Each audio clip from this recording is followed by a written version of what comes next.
Oggi Sottorete ci porta nella Perla delle Dolomiti per l'edizione 2016 degli Internazionali di Cortina.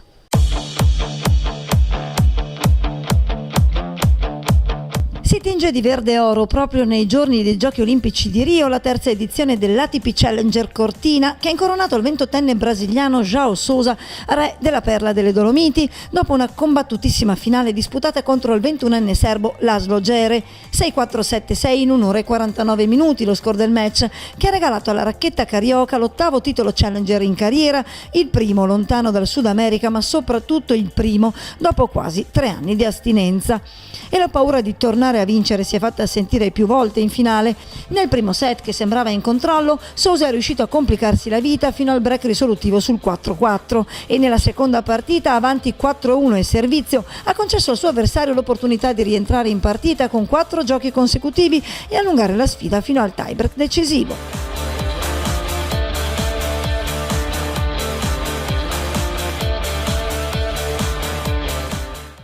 João Sousa, dicevi, erano 3 anni che non vincevi in un torneo, quanto felice sei oggi? Tantissimo, però tantissimo. Io ganai il primo set, però dopo 4-1, doppio break per me, io ho sentito un po' della pressione, era tanto tempo sin vincere un torneo, però pude mantenermi tranquillo e lui ho visto che anche era un po' stanco, un po' tenso come io, però io sono tantissimo felice e ora aspetto di volvere per il mio ranking dell'anno scorso. Ieri tra l'altro 2 partite difficili, siete arrivati tutti e 2 stanchi. Oggi abbiamo visto una partita con tanti errori magari, no? Sì, io non ero stanco, sino che era tenso. È una finale per me, anche per lui. Non penso che lui ha vinto un torneo. Non è facile da controllare la pallina qua perché c'è un po' di altitudine. Io ero tenso, anche lui, entonces la pallina sempre iva per fuori, così sì, così, però il tennis è così, però io mentalmente era forte, intentavo sempre essere positivo tutti il tempo.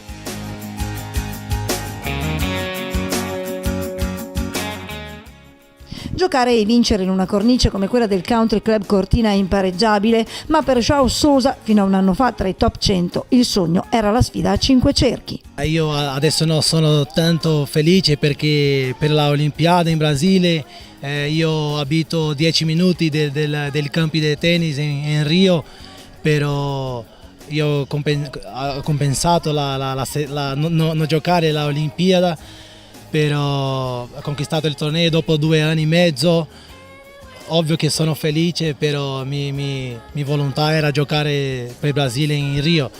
Però la città, tutti la gente italiani sono muy come los latinos, sono muy corazón muy fuertes.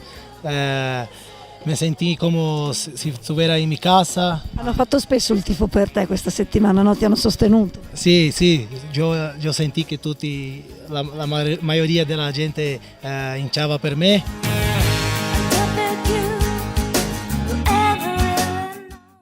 Avversario di giornata del brasiliano, il talentuoso serbo Laszlo Djere, arrivato in finale non in perfette condizioni fisiche. Today you did your best, but Laszlo, oggi hai dato il tuo meglio, ma eri ammalato. Had a little cold since 2 or 3 days. Sì, ho avuto un po' di febbre negli ultimi giorni. Si sente anche dalla mia voce. Ma ieri ho dovuto affrontare ben 2 match difficili e credo che questa sia la ragione per cui non ho giocato bene oggi. Mi sentivo peggio di ieri e ho giocato molto male, ma sono rimasto in partita perché anche lui non ha giocato probabilmente al suo meglio e il suo miglior tennis. Per questo sono molto dispiaciuto di aver perso e soprattutto di aver perso in questo modo.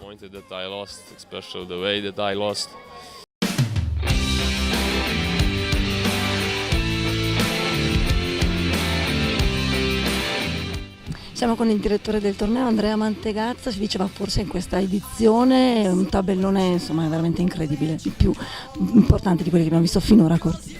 Ma assolutamente sì, direi che un main draw di livello assoluto, non solo per confrontato alle edizioni passate dell'ATP Challenger di Cortina, ma oserei dire che a livello mondiale poche volte si vedono dei tabelloni con così tanti giocatori forti, non solo i top player, perché avevamo 4 giocatori nei primi 100, altri 2 fuori dai 100 proprio di pochissimi posti e di cui uno entrerà nei 100 già con la classifica di lunedì, ma anche i giocatori che non erano testa di serie. Avevamo degli autentici top player ed infatti sono arrivati in finale dei giocatori che non erano compresi nelle teste di serie.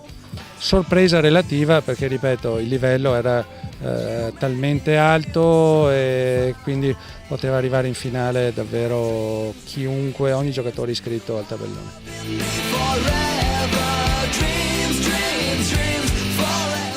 Non vorrei sbagliarmi, ma direi che questo tabellone non ce ne sono stati altri al momento forti come quello di Cortina, che comunque ha la fortuna o il privilegio di poter sempre contare anno dopo anno sempre di giocatori davvero forti e quindi poter anche dare agli spettatori davvero una kermesse sportiva di altissimo livello.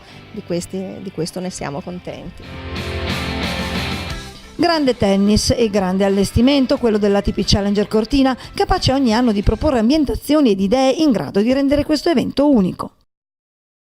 Diciamo che gli internazionali di Cortina amano ogni anno inventare qualcosa di nuovo in questo percorso di crescita che stiamo percorrendo. Quello che avete infatti è quello di sfruttare, diciamo, la bellezza naturale di questo posto, come questo campi. Si diceva anche prima col vicepresidente Milan che abbiano uno scenario bello come questo. In Italia se ne vedono pochi, forse nessuno. Beh, direi in Italia e probabilmente anche al mondo. Queste montagne ci sono solo a Cortina d'Ampezzo e quindi più che sfruttare Cortina d'Ampezzo noi cerchiamo di essere all'altezza di Cortina d'Ampezzo e quindi in qualche modo portare una kermesse sportiva particolare, degna appunto dello scenario che ci ospita.